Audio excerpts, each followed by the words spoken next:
You got it, buddy. Oh, here we go. Click, click. Oh, shit! All right, run. We've lost another one. No! I'm trying. I got you. Oh my god! Adventure's over. Adventure's over. Adventure's over. Get your ass. Everyone sit the fuck down. Come on. Mother. Four. Oh, hello. I haven't stuck my finger in this yet. Your choice is. It's your choice. Oh, fuck me. Help me! Grin and bear it! Shut up, Teddy. Use code my big fat Ouija to get 3 years for 10%.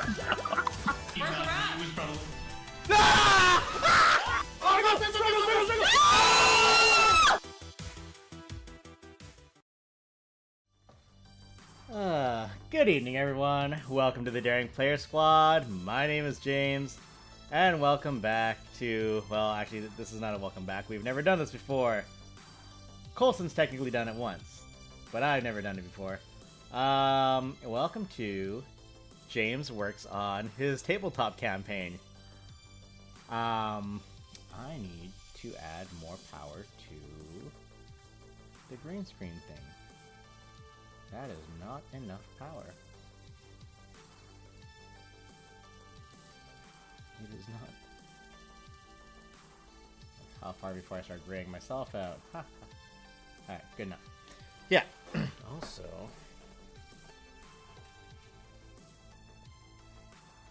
corners are showing. Yeah, so here's the gist is I'm still in between games.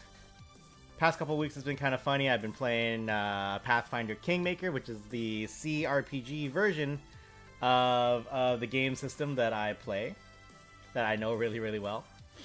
But right this exact minute, I finished all the story stuff, and I'm actually in the middle of a hell dungeon crawl.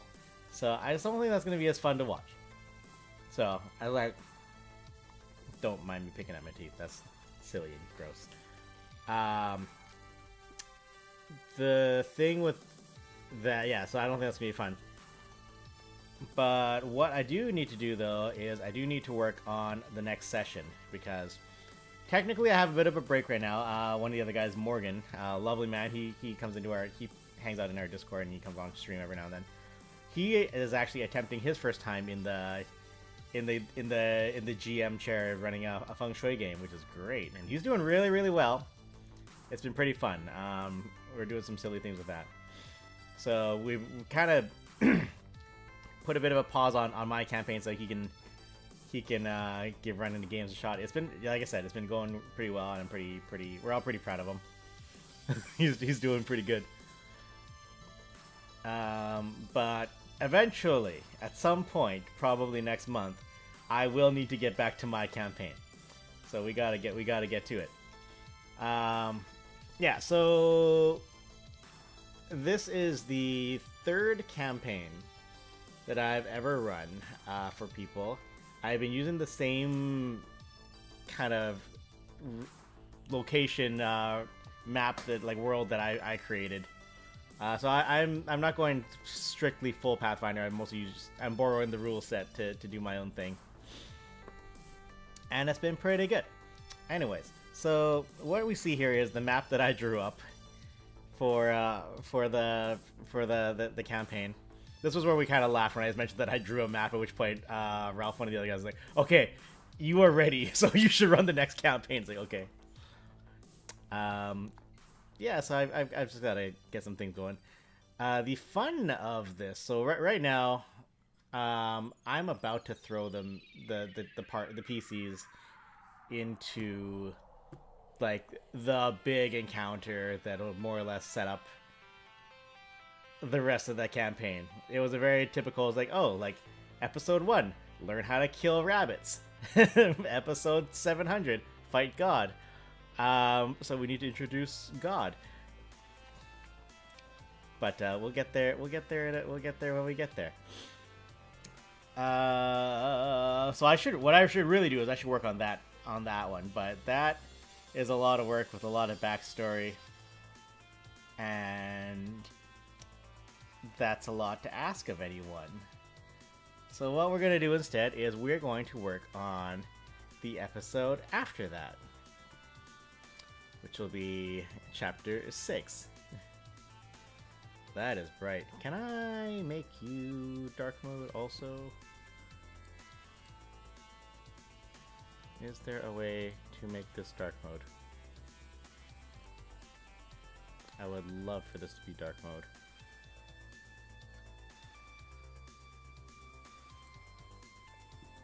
How do I do this thing?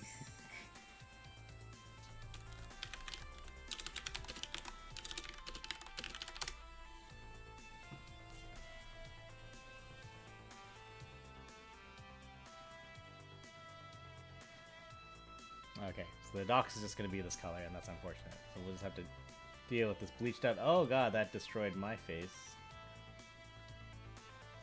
Alright. So we gotta go back to the webcam source and chill on that. Alright.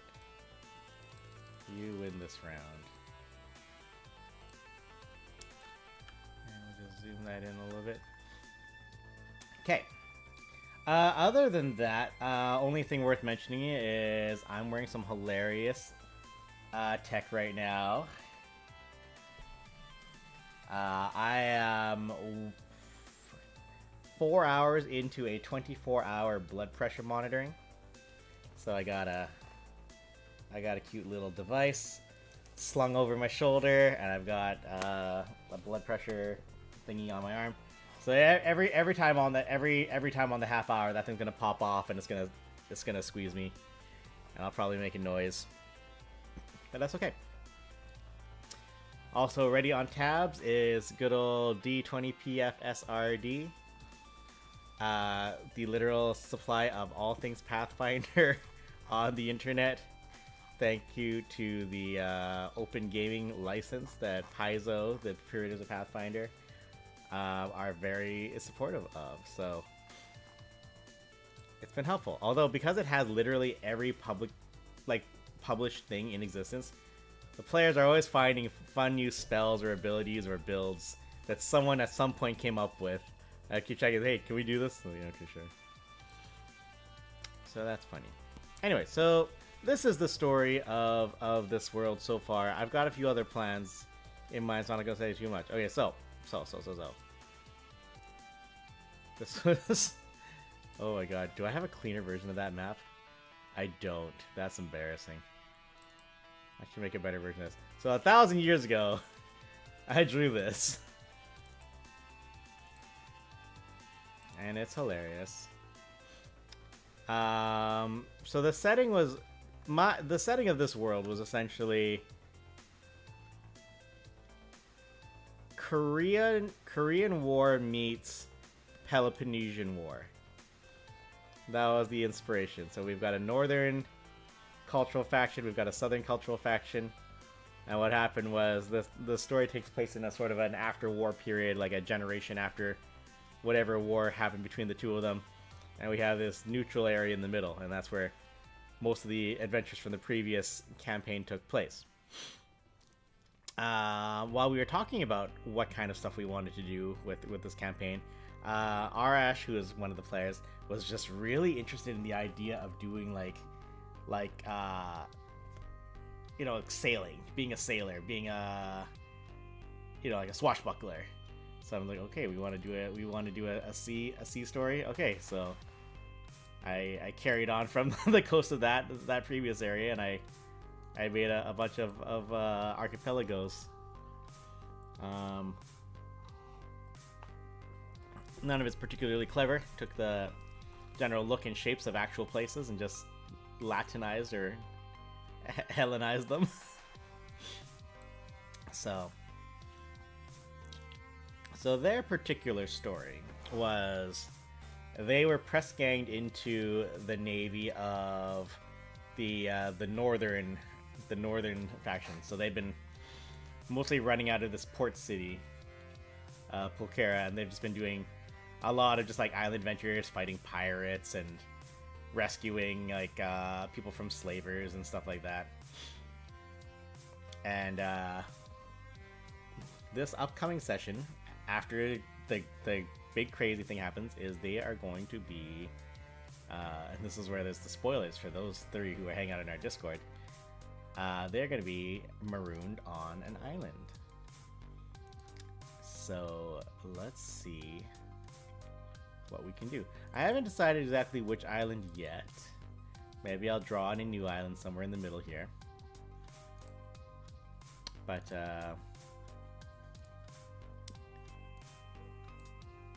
most likely they are going to, this is kind of my thought for the session is they're gonna spend the session like surviving on this island that they've washed up on.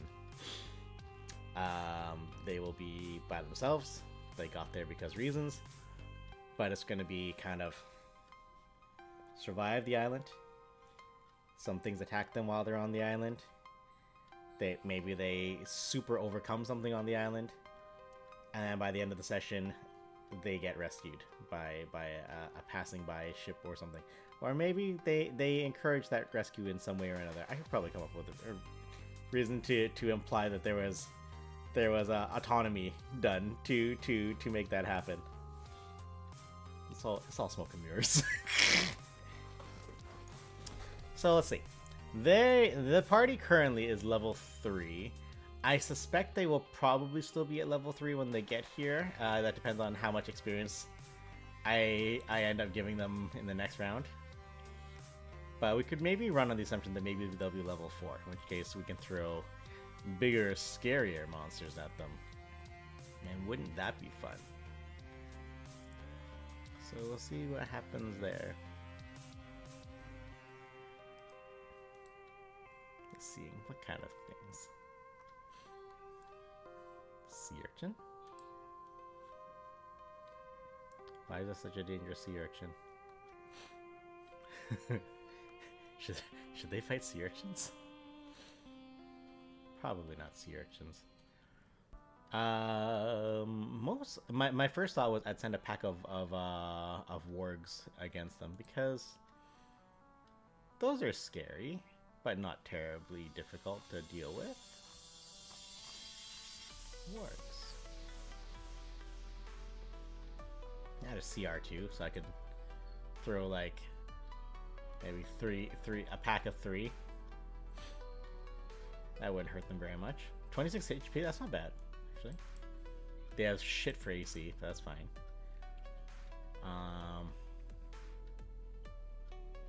Yeah, I think that could be a fun thing. So, all right.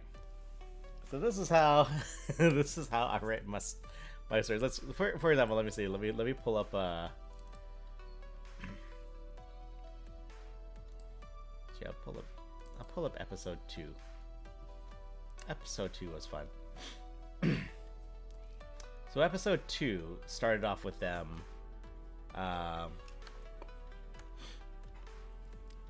Episode 2 started with them on the ship, chasing down a pirate ship, and just set up your dialogues that you know you need to say word for word, and you give yourself enough bits and pieces to know what you want to do.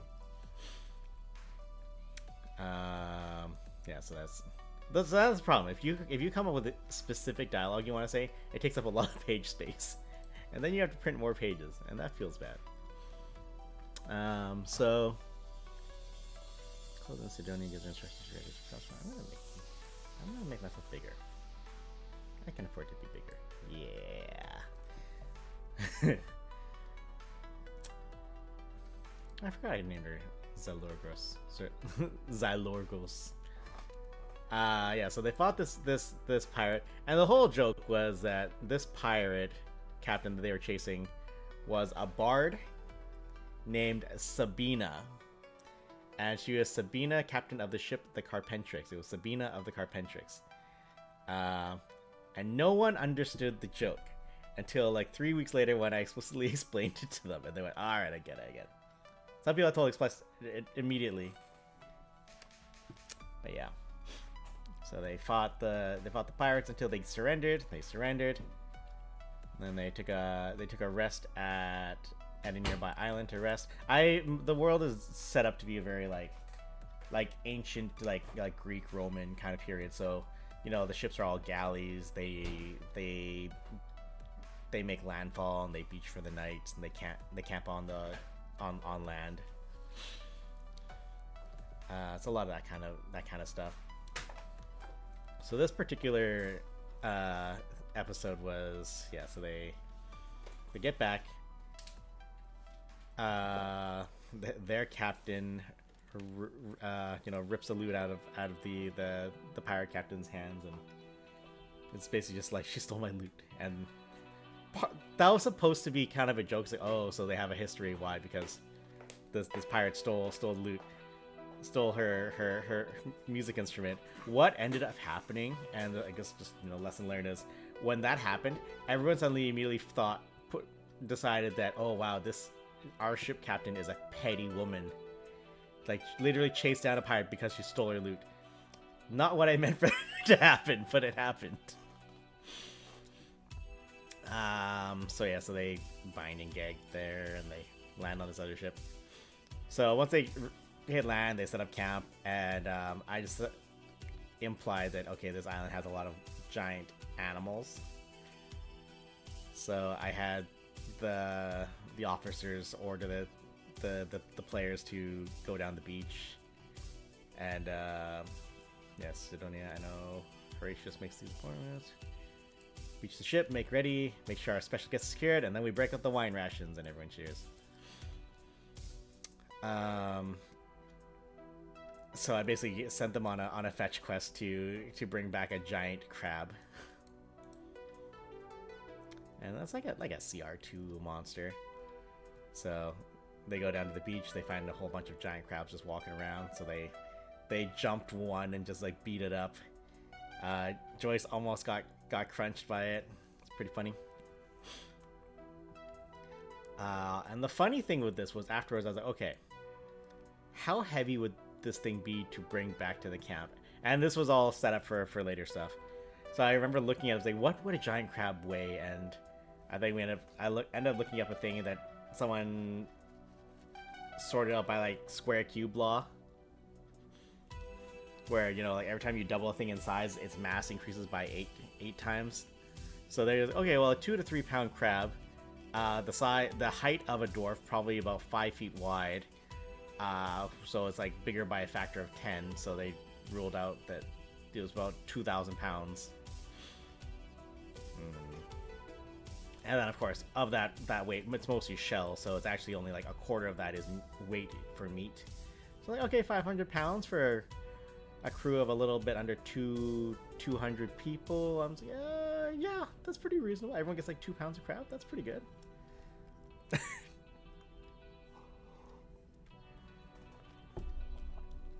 So the setup after that was, it was going to be just opportunities for them to get XP depending on what kind of stuff they wanted to do. So I was just like saying, okay, it's just like party night at the camp. So it's like, what do you guys want to do? It's like, okay, Sidonia is like hanging out with a bunch of people, and she's like just playing music, and everyone's kind of chilling around the captain because she's just doing a jam. So I thought maybe that could be an option if another bard, i.e. Joyce, wanted to get in and like maybe get into like a bit of a song battle. I had an idea for a game that they could play. It would just be like mostly a rhyming game. So I just came up with this idea where it was just like one of those like keep it going games. So I was gonna have it was gonna be a game like the captain just says, like I sailed with a captain sailed with a crew of 1, and then it's like, like sailing with 1 is not very fun, and then you kind of go on to keep rhyming with 1, so that it would be joy. So whoever is on the other side would be a cat. Oh, already 7:30. Oh god. And the blood pressure is being checked. If there are anyone in the stream that witness that, it would be hilarious. Alas, it's just me talking to myself right now. But yeah, so ultimately no one chose to do that. I also set up a wrestling circle if someone with like some strength wanted to just get into some like grappling matches with some other people. But again, the dwarf was not there that day. He was not free. 131 over 93. That's a little bit higher than I'd like it to be. It's not great. I set up another place where a bunch of the Marines from the ship were having just like an intense philosophical debate of essentially, are we the baddies? One of the players dared to poke at that a little bit. He's like, I want to see what the Marines are up to. Hey, you're smart. You're a pretty smart one, yeah? He comes over and they just drunken philosophy of just like when you just your mind is opened up and free to talk. And it said the little halfling maggots just went, I don't know, I'm gonna go now, bye. And he ran. It's like, okay. The captured pirate crew, I had them as a setup to maybe talk to them. So our action meeting was like, I'm gonna go talk to the pirates. And they tried to give him a speech. I was like, hey, maybe you guys need a change in employment. You know, what do you think? And try to, you know, maybe get them to stop being pirates. So you end up doing that, and I'm talking them up really well. So for later, I'll be like, okay, these guys are willing to take up new employment. And that was hilarious because essentially the idea was going to be test. Okay. I touched the mic cable. I pissed it off. There we go. The comedy was after that talk, Arash was confident that meant this crew will sail for him. It's like they're ready for a new change. We could all they would all join us immediately. He thought. I was like, oh man. And then you know, if they wanted to talk to Captain Sabina, they certainly could do that as well. And that's one of those things where it's like, this would be dangerous. You probably shouldn't do this. And the funny thing is that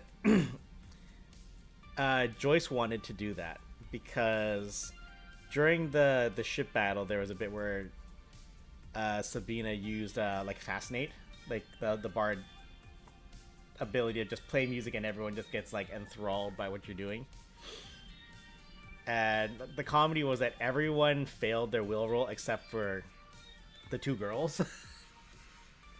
So Joyce tried to heckle everyone out to snap out of it, just be like, she's not even that good, she's playing off key and all this stuff, and it didn't work.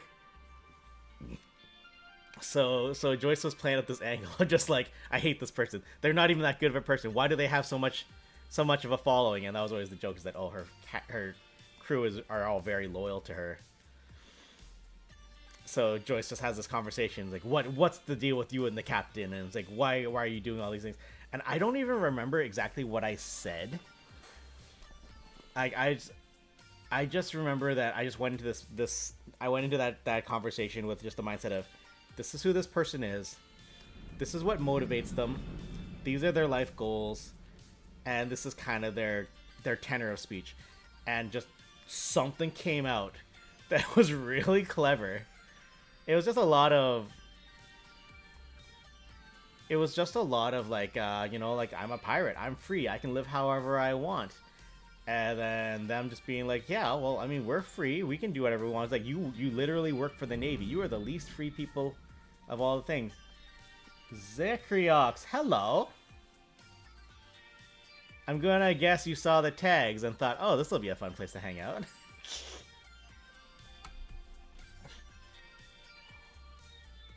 I'm just talking about a session I ran about a month ago. And just that funny moment where, yeah, there was just a lot of that, and just not intentionally trying to trap them into the conversation, but just the way it just kept going, it just turned into a sort of thing like that. It's just like what's your goal here? You have all these people that follow you. It's like, oh, we're just living, we're just enjoying our lives. All I remember is that Joyce afterwards just like stormed out of the thing. Someone's learning the system. Are you learning first edition or second edition? That's gonna be the thing, because I'm playing on first edition, and I feel bad about that because I would like to switch to second edition, but I'm too scared to learn a new system right now. I only hear good things about second edition though. I need to, yeah. I'll tell you what. Even if it's not 1-to-1 for some of the system mechanics, I think we can still I can still maybe bring some insight. Are you just learning the game in general, or are you also GMing? Or are you player, or are you what side of the screen are you on?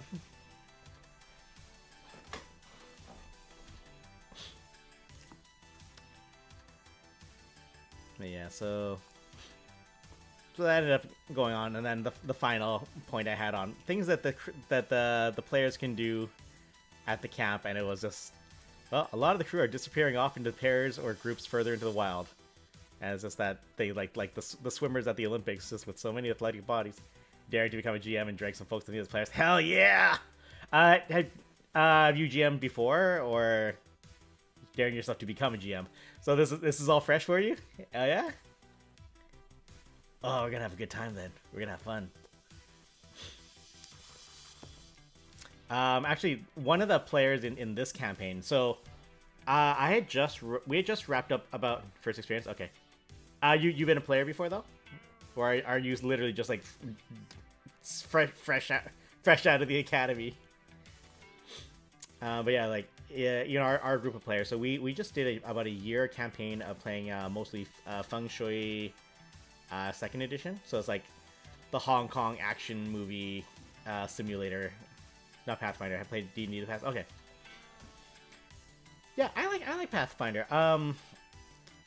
I know the whole reason that Pathfinder exists is because 4th edition went in one direction with trying to simplify the system and try to make it a bit more accessible to people, and they changed a lot of core mechanics from the old game. And then Pathfinder's like, well, maybe people want to keep playing that style of game, and they just went even deeper. So even more numbers, even more math. But I like them, and I like Paizo as a company a lot, just because they're so customer forward and product forward. Like the fact that when Hasbro started doing that weird licensing stuff, you know, oh, if you play Dungeons and Dragons online or something, you know, like that could go under our licensing agreement. In which case, maybe, you know, if you make revenue off of it, then we get a share of it, and then that complicated everything. Like, you know, Critical Role, like they started inventing their own game system and all this stuff. And while that's going on, Paizo Media is like, alright, so we're going to draft up this massive open gaming license. Everyone feel free to get in on this. Our rule set is just the rule set. You do whatever you want with it. If you want to make content, you want to make your own games, go for it. And that's amazing. There's a reason you choose, because of Starfinder actually. Oh, yeah. Yeah, that makes sense. I hear Starfinder is fun. Like, it's the same rule set, but in space. How can you not like that, right? Okay, so let's treat today, since you are here now, and I have a direction for this stream now. Let's think of this as a broad concepts thing, as opposed to like direct mechanics. Although, like I said, I think a lot of mechanics will still carry over to a degree. So, yeah, so I was going over what happened in the previous thing. Just this is how I do it, how I set up my game. So, you know, I just have a, you know, like 3-4 pages of just point form notes, and I can just, like, you know, just write in like what kind of saves will they possibly need in this sense, in this area or that area. And it's funny because ultimately the biggest lesson you end up taking away from all of this is that you eventually reach a point where you're like, you know what, I don't need to write down this much, because the players are inevitably going to do some bullshit that I didn't plan for and I didn't foresee. So at which point I'm gonna have to improvise it anyways. So it's just like, you get into the mood of like, I'm just gonna be ready to roll with whatever happens.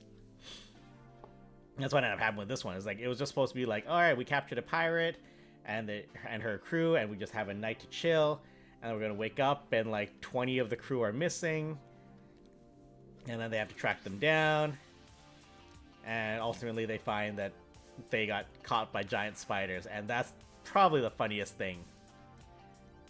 Like, how did I describe it? It's like, okay, survival tracks, they find leads to a cave in the side of a rock face hidden beneath the trees and the foliage.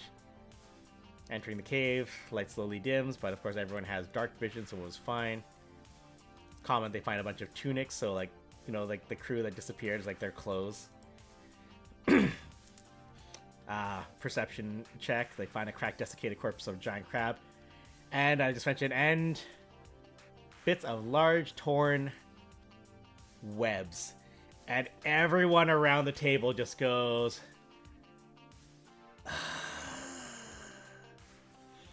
Which I thought was hilarious because when it actually came time to fight the spiders, they demolished them. Just like within like 2 rounds, 3 spiders just evaporated.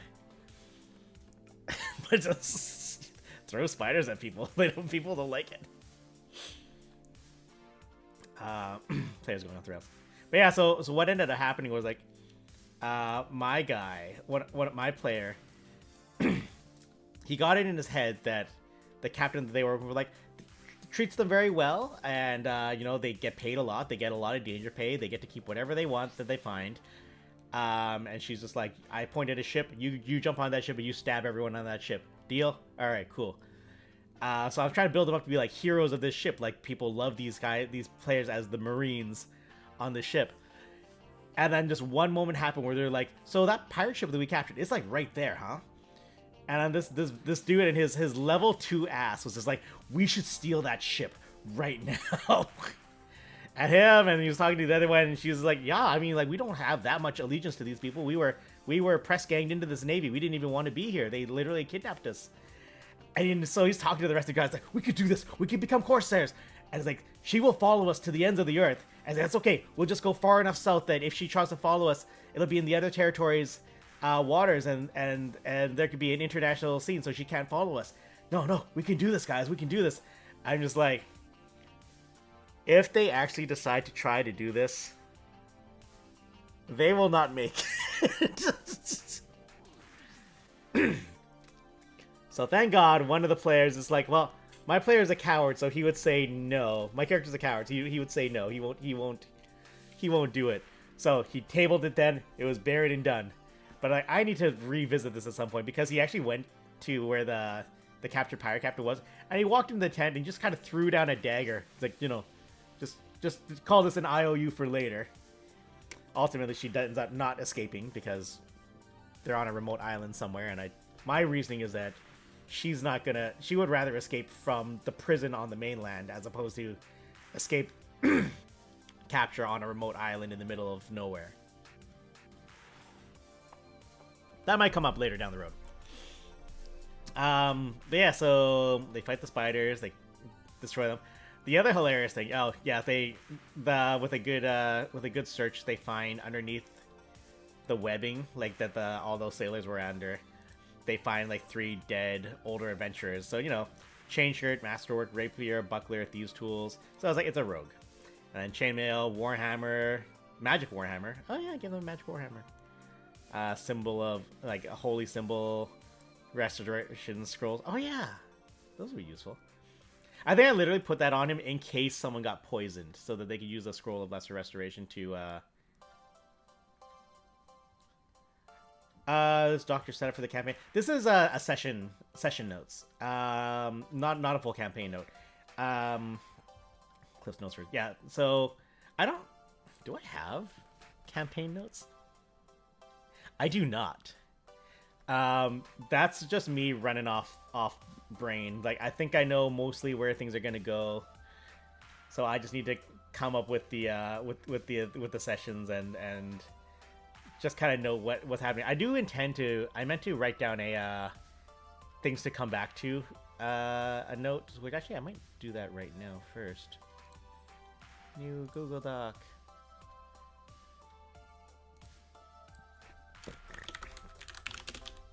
We'll call it points of interest.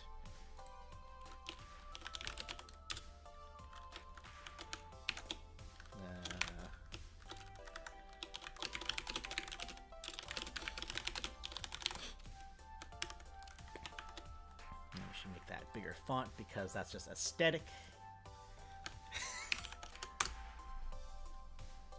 And I guess we'll just make this point form too. Okay, so you have the general idea, background world, but you run it on improv. I run it on a lot of improv. Again, because I'm actually running a game now, I think about this campaign constantly just throughout my day. Like, I'm at work just, like, you know, working my aisles or whatever, and I just feel like, what would be a fun dialogue to have? And I just start running dialogue in my head. And I think part of that is that's actually what I found helps a lot, especially with like NPCs and stuff. Is if you don't want to prepare specific dialogue, all you need to know is what voice you want to use if you have a voice for them. That's where I get a lot of joy doing it. Is that I like to do voices because that's fun for me. So I've been listening to a lot of Fern Brady stand-up routines to try to get a Scottish accent. It's not a very good one, but I have to try. So mostly it's just like know what the character. I like doing voices, yeah. So I found the trick is just know your character's motivations, like know what's important to that person, and know what they need right then and there. And at that point, just whatever the players throw at you, you can basically just spit out anything you need, because it's just like all you have to do is just think like, what does this person need right now? How to improve accents. I watch a lot of accent videos too. Just my stupid ass just decided, like, let me show you this map. So this is a map I drew like goddamn 15 some years ago, probably even longer. And I just decided the North was gonna speak with like Northern English or Scottish or maybe like Irish accents, and then the South would be more like English accents, like typical English accents. So that's how I've mostly been playing it, and then every now and then someone has a different whole ass other accent, because why not? So the captain, she speaks with a Scottish accent, and then she's got her. So she's Fern Brady. Then I have like her second in command, he's mostly I get his inspiration from Johan Griffith, like Horatio Hornblower. So I guess it's like sort of a Welsh, but not quite. And then there's the Marine Sergeant, and his name is Acucius, which is just Latin for sharp, and he's just Sean Bean.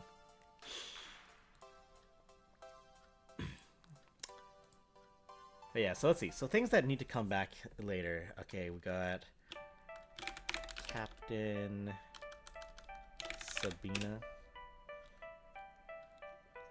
in the prison in Polkera.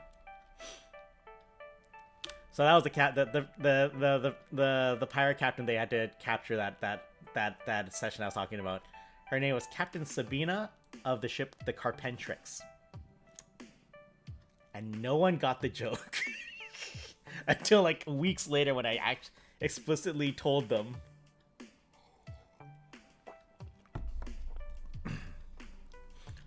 So right now she's in a prison. She'll probably come back up later. We have... what else? I have a revolutionary. What the hell was her name? Roxanne. Still at large. And what they don't know is Roxanne had unreasonably good stats in that fight because she... spoilers, if any of my players are watching right now, and you shouldn't be, Roxanne is a doppelganger.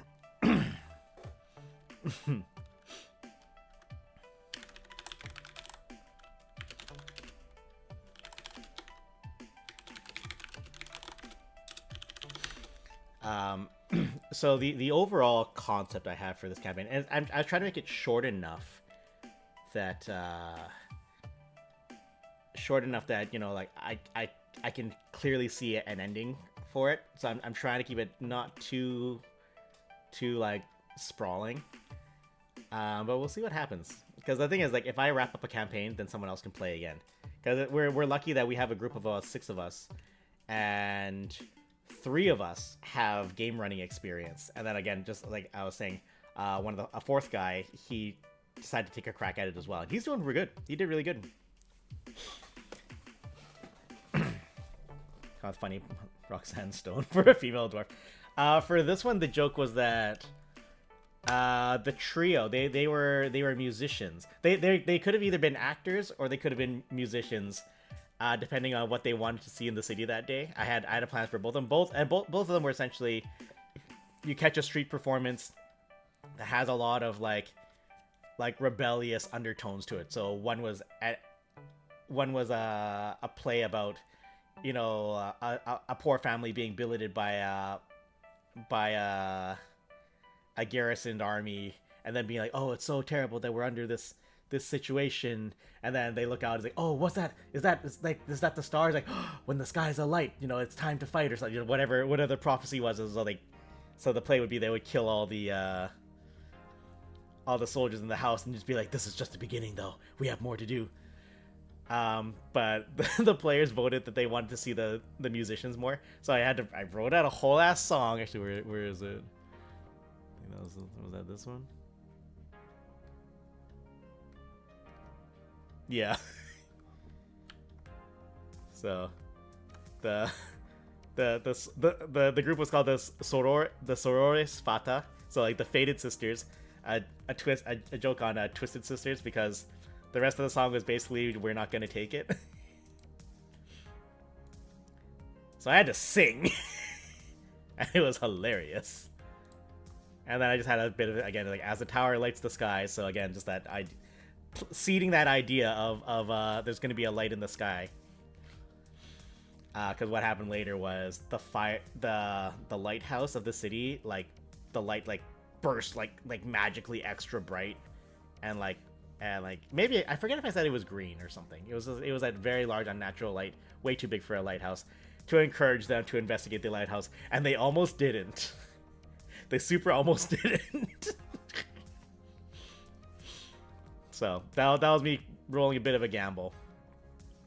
But yeah, so the joke was it was Roxanne, Keon, and Exilla, which was mostly gender swapped Roxas, Shion, and Axel. So I wasn't sure if the Kingdom Hearts fan was gonna catch it or not. She didn't quite. I'm not sure if they fully understand that that's what I was doing with that. But I always do silly things. But yeah, other than that, like, you know, like I just setting up you know, what they find.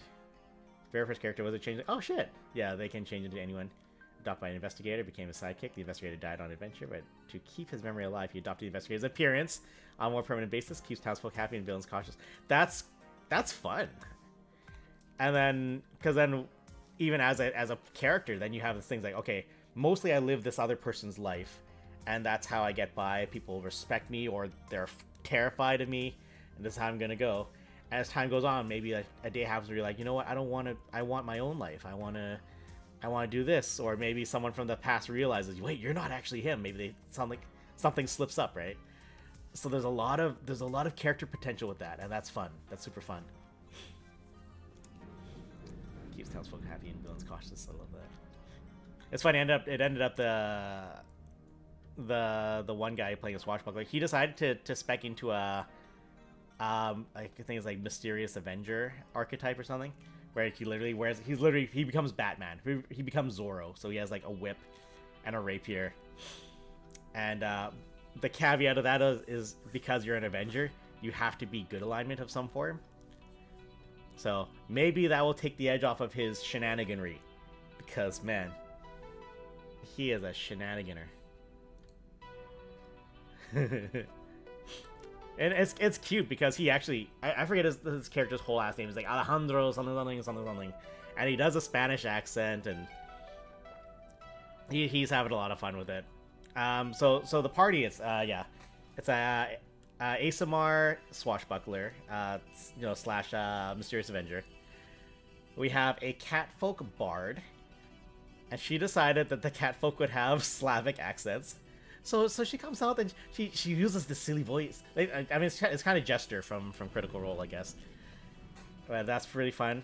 We have a half-elf cleric. So that's something that's not gonna work for second edition, because half-elf you gotta work your way to making them now, which I think is a cool way to come around it. So it's like, it's not just its own unique like ancestry. It's like I forget what the terminology for it, but it's like offshoot of the ancestry. We have so we have a half-elf cleric named Hope, Love, Peace, and she just wants to live on good vibes. Oh, without question, he's seen Princess Bride. I think he just loved the idea of just being like a daring swashbuckler pirate type ship captain. Like that ended up becoming like his character's like his go-to things. Like, I want a ship. I want to just be a sailor on the seas and all this. And that's why, of course, when he was just like, we could steal a pirate ship right now. I could get my ship right now. It's like, you have one skill level in sailing. It will be difficult. Anyways, they'll get a ship eventually, I'm sure. Oh, that's so funny. I just realized it's a green mug and it comes out as faded. There is a dwarf blood rager. So that's one of the classes. It's like if you took a sorcerer and a barbarian, and you mashed them together. So instead of just being like barbarian rage, it's like blood rage. So it's like their birthright. And he chose aquatic. And this was also what led to me deciding, okay, I'm gonna make an archipelago setting for these guys, and they're gonna sail around from like island to island and stuff. Because he chose aquatic ancestry, like bloodline.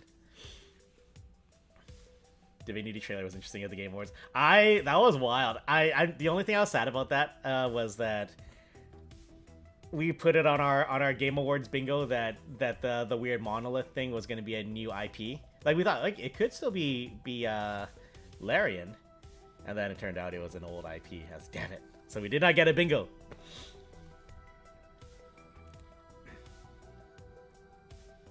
Yeah. And again, so that's the thing. Like, all of these things, they're so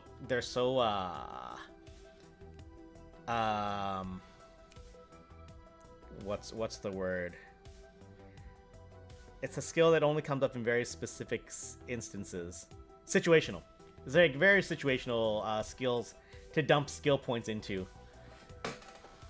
And so same thing. Like, even the dwarf guys, like, maybe I'll change my bloodline because I don't know how often we'll be in the water to where all these like aquatic-based perks will be useful to me. Oh, don't worry, I'm gonna put you in the water. Been about 15 minutes and 2 lines have been written. I feel that on every level. Alright. Yeah, I got a couple tabs open. Don't worry. This is we were just talking about how I don't actually have a lot of overarching plans for this campaign. It's just I go episode to episode, and the rest is just in my brain. So I'm gonna formally write down a couple of things that I know are gonna come up later. Yeah, I'm doing okay. But yeah, so he's like, I don't know if there's gonna be aquatic. Like, I mean, this guy wants to sail around the seas, and you've chosen aquatic bloodlines. Like, no, there's gonna be water involved. So every time they leveled up so far, I know. Well, yeah, it was who was it? It was a Spoony Bard, before he became disgraced and canceled hella. He talked about that one time. He's like, in your D&D games, like, don't get on the boat. You know why? It's like, let's go through this book. Look how many water-based monsters there are that the DM is just dying to throw at you. If you go on that boat, you are gonna fight one of those. Guaranteed. Stay off the boat. So we'll see what happens. How tough is the Kraken? Let's see.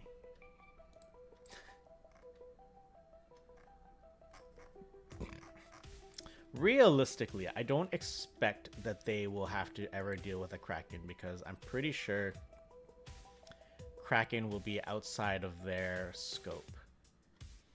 CR18. Yeah, that's not gonna happen.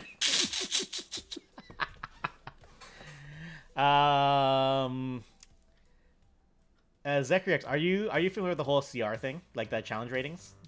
Do you understand the concept of that? This would be fun, though. Oh, God. Hold on. The machine wants to check my blood pressure. Did a Skyrim one-shot last week. I'm continuing to more. Nice. Yeah. Yeah, so the idea of CR is, it's a... Oh, my fucking God. Stop squeezing. I've got a blood pressure monitor on me. It's a 24-hour test, so I picked it up today at 3 o'clock. So this thing's gonna pop off every half hour, and it's gonna pop off once an hour while I'm sleeping. And it's just gonna see what my blood pressure's like all day. Oh, that one sucked. How are we doing? 153 over 96. Ooh, that's high. Am I just getting hyped talking about stuff? Is it the tea? Y'all get my blood pressure up? My gosh. Even second edition can be used as a tool to help GMs balance encounters accurately. Yeah, so that's the idea. A CR, challenge rating, is kind of a more or less number for what is a fair fight against a party of that level. Yeah, it's not so bad. It does get easier, I will say. It does get easier. And sometimes like you just have to do it to learn. And if you're lucky, you'll have some very understanding or forgiving players, and they won't be assholes. Because I've had those too. Like, they blame you so hard. Like, you didn't tell us this, that I'm supposed to add a base attack bonus to my attack rolls? I'm like, oh boy. Yeah, so they're expecting like a party of about 5 people at about level 18 to have a reasonably fair fight against a Kraken. So probably that's not going to happen. Because right now they're level 3. And I will say I've got them on fast progression, so we're using the quicker experience levels, so they level up a lot faster. The way I just figured is like we all know how this game is played. Like let's just go faster, get to the cooler abilities and spells faster. You know, that'll be fine. So 4 sessions in and they're already level 3. They might be level 4 by the time we get the actual session going, but we'll see. But yeah, I find generally because we spend a lot of time building the characters, so they're pretty well optimized in the grand scheme, just in terms of just like the numbers make sense, and it's not too difficult for them to do the things that they want to do. So usually I tend to set challenge ratings about one above their average rating more often than not, or maybe 2. I like one time, like if I throw in a friend, if they have like an NPC that's gonna help them fight, I might go up to like +3 or +4 or something, just because I can. I'm at least lucky that the people I'm dragging with me don't know a damn thing about the game itself. Can't rules lure me when they don't know the rules themselves. Yeah, that helps. Those teams are also fun because then what happens is you see what their impression of a tabletop game is compared to what they've seen on TV. Like, the second group I played with, most of them had never played tabletop in their lives before, except for a couple people. And most of their experience was from those episodes of Community, where they played Dungeons & Dragons. I mean, Blue asking, what's the difference between Pathfinder and D&D? The short version is, it's just 2 different systems. The history of them, this is where it starts to make a bit more direct sense, is when Dungeons & Dragons switched from 3.5 edition to 4th edition, that was a very big change. Like, they totally overhauled how the game worked for a lot, like, beyond, like, the basic, like, 6 abilities and alignments and classes. The way the game played was very, very different. Sometimes it's helpful, though, because someone will look it up and say, oh, actually, no, we can do this. We can, like, for example, dispel spells that we put on the ground as a standard action. Like, you know, like a pool of grease, for example. So, no, if you cast like grease as a standard action, you can dispel it. It's like, oh, good to know. Because the video game doesn't let me do that. Yeah, and again, it just comes down to, like, if the players who do that to you are doing it for clarification purposes or for, like, further down the line, okay, we know we can do this, that's not so bad. But usually if it's people who's like, hey, you shouldn't have been allowed to do that, I think most of us we can roll with it pretty well. So if you're lucky, it just depends on the team you get. Anyway, so as we were saying, so Dungeons & Dragons 4th edition, they drastically changed, simplified. They streamlined a lot of stuff, tried to make it a lot more accessible to new players, and that turned off a lot of people that got really into the number crunching and stuff. So then Paizo came in, made up of a bunch of, like, I think possibly from a bunch of former Wizards of the Coast staff, and then they made Paizo, and they made Pathfinder, which was essentially Dungeons & Dragons 3.75. So, for example, I'll just pull up the character sheet.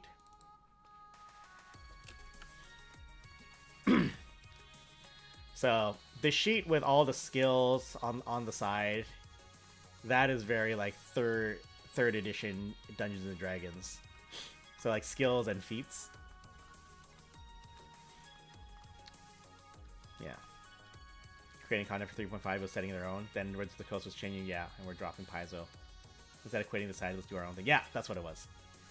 And then eventually they made second edition, which is like optimizing this rule set, but also making it a little bit more like, I guess, early game friendly. Like you're not rolling for your hit points anymore. It's just like you are this ancestry, so you automatically start with this much hit point, and you are this class, you are already automatically gonna get this much hit point.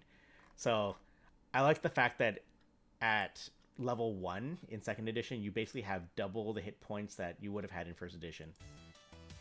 And that is less scary being first level, you know? But a lot of the other changes were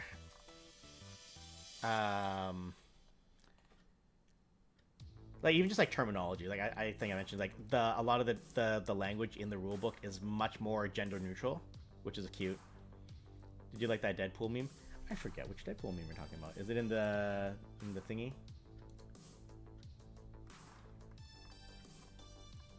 Oh, I did see that. Yeah, it was cute. Yeah, I saw it. Yes, I saw it. I thought it was cute. So yeah, they a lot of gender neutral language, which is just, you know, a nice update. It's just refreshing. It's modern. And they did a thing. One of the ones that always sticks in my head that they did was they changed the terminology from races to ancestries. And I think that's, again, it's just a small nothing change, but it's cute. Yeah, do more of its own thing. 3-action economy system instead of just restricting actions to specific things. Yeah. So I need to learn second edition with them. I have the PDF. I got a hold of it. I just need to look at it and learn it, and then maybe next time I'll do it. Oh, well, always. That's the easiest way to impress a Canadian. Just drop Canadian content. And yep, you know what's up. It's so funny. What were we talking about?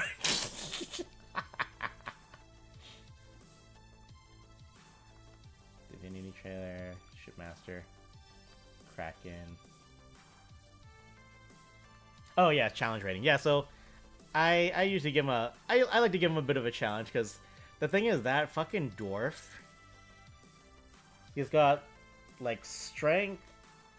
He's got a +3 strength bonus normally, and then when he rages, that goes up to +5, and then he added power attack, and he's using a 2-handed weapon. So like even if he flubbed his roll, if he flubs his damage roll, if he connects, he's still doing like a minimum 9 damage to a thing if he hits it. And again, they're only at level 3. And he's already outputting that kind of damage, which is amazing. And it's funny, you really had to suppress the urge to be like, oh, that fight was too easy, I'm very upset about that. You have to just roll with it, damn, you guys did good, because they're having a good time. So you can't just be like, oh, like, I was expecting a more epic fight out of this. Like, no, it's fun for them to squish things too. It's okay. That's not the hill to die on. So that's what we were telling after the OGL scandal. Yeah. They had to rebrand a whole bunch of stuff too. Yeah, so owl bears are gone, and that's very sad. Because they feature prominently in the Kingmaker in the computer game, but yeah, they knew what they were gonna do, and Paizo strikes me as good people, so I like them. But yeah, that happened yesterday actually. So my friend Morgan, he's the guy playing the Blood Rager dwarf. He ran a session of feng shui for us yesterday. So it's like very like East Asia, like Hong Kong action movie inspired. So all the characters are like archetypes. So like I'm playing the Exorcist monk. There's another guy playing a masked Avenger. Same guy actually playing the swashbuckler. We had a magical cop. We had the old master. So just like old man who's like really good at kung fu.